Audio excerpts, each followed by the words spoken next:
ಸಂಸದ ಪ್ರಜ್ವಲ್ ರೇವಣ್ಣ ರಾಸಲೀಲೆ ಪ್ರಕರಣಕ್ಕೆ ಸಂಬಂಧಪಟ್ಟಂತೆ ಈಗ ಮಾಜಿ ಸಚಿವ ಎಚ್.ಡಿ. ರೇವಣ್ಣ ಅವರಿಗೆ ಬಂಧನದ ಭೀತಿ.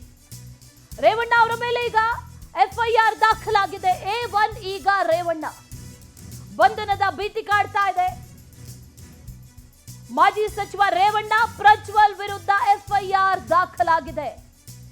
ರಾಸಲೀಲೆ ಪ್ರಕರಣದಲ್ಲಿ A1 ರೇವಣ್ಣ ಪ್ರಕರಣದ A2 ಆರೋಪಿ ಸಂಸದ ಪ್ರಜ್ವಲ್ ರೇವಣ್ಣ ಸಂತ್ರಸ್ತೆಯರು ದೂರು ಕೊಟ್ಟಿದ್ದಾರೆ.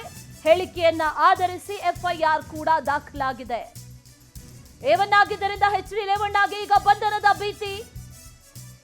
ಇವತ್ತೇ ಹಾಗಾದ್ರೆ SIT ಅಧಿಕಾರಿಗಳು ವಶಕ್ಕೆ ಪಡಿತಾರಾ ರೇವಣ್ಣ ಅವರನ್ನ?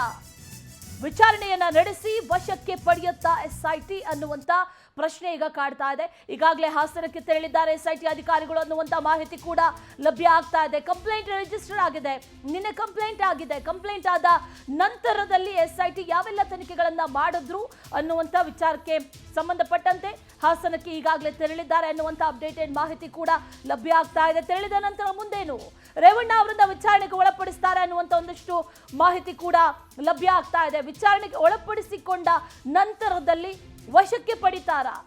ಇನ್ನೂ ಹೆಚ್ಚಿನ ವಿಚಾರಣೆಯನ್ನು ನಡೆಸೋದಕ್ಕೆ ಅಥವಾ ವಶಕ್ಕೆ ಪಡೆದು ವಿಚಾರಣೆಯನ್ನು ನಡೆಸೋದಕ್ಕೆ SIT ಅಧಿಕಾರಿಗಳು ಈಗ ಮುಂದಾಗಿದ್ದಾರಾ ಅನ್ನುವಂತ ಪ್ರಶ್ನೆ. ಆದರೆ ಮಾಜಿ ಸಚಿವ ಎಚ್.ಡಿ. ರೇವಣ್ಣ ಅವರಿಗೆ ಈಗ ಬಂಧನದ ಭೀತಿ ಕಾಡ್ತಾ ಇದೆ. ಸಂತ್ರಸ್ತೆಯರು ದೂರು ಕೊಟ್ಟಿದ್ದಾರೆ. ದೂರಲ್ಲಿ A1 ಆರೋಪಿ ರೇವಣ್ಣ ಯಾವ ರೀತಿಯಾಗಿ ಎಲ್ಲ ಆ ಸಂತ್ರಸ್ತೆಯರ ಜೊತೆಗೆ ನಡ್ಕೊಳ್ತಾ ಇದ್ರು ಅನ್ನುವಂಥದ್ದನ್ನ ಎಳೆಯಾಗಿ ಎಫ್ಐಆರ್ ಕಾಪಿಯಲ್ಲಿ ಮೆನ್ಷನ್ ಮಾಡಲಾಗಿದೆ. ಅದರಲ್ಲಿ A2 ಆರೋಪಿ ಸಂಸದ ಪ್ರಜ್ವಲ್ ರೇವಣ್ಣ ದೂರು ಕೊಟ್ಟಿದ್ದಾರೆ. ಮಹಿಳೆಯರು ದೂರು ಕೊಟ್ಟ ಅದನ್ನ ಆಧರಿಸಿ ಎಫ್ಐಆರ್ ಕೂಡ ಈಗ ದಾಖಲು ಮಾಡಲಾಗಿದೆ. ರೇವಣ್ಣಗೂ ಕೂಡ ಈಗ ಮಗನ ನಂತರದಲ್ಲಿ ಅಪ್ಪನಿಗೂ ಕೂಡ ಬಂಧನದ ಭೀತಿ ಕಾಡ್ತಾ ಇದೆ. ಎಚ್.ಡಿ. ರೇವಣ್ಣ ಜೊತೆಗೆ ಪ್ರಜ್ವಲ್ ರೇವಣ್ಣ ಇಬ್ಬರ ಮೇಲೂ ಕೂಡ ಎಫ್ಐಆರ್ ದಾಖಲಾಗಿದೆ.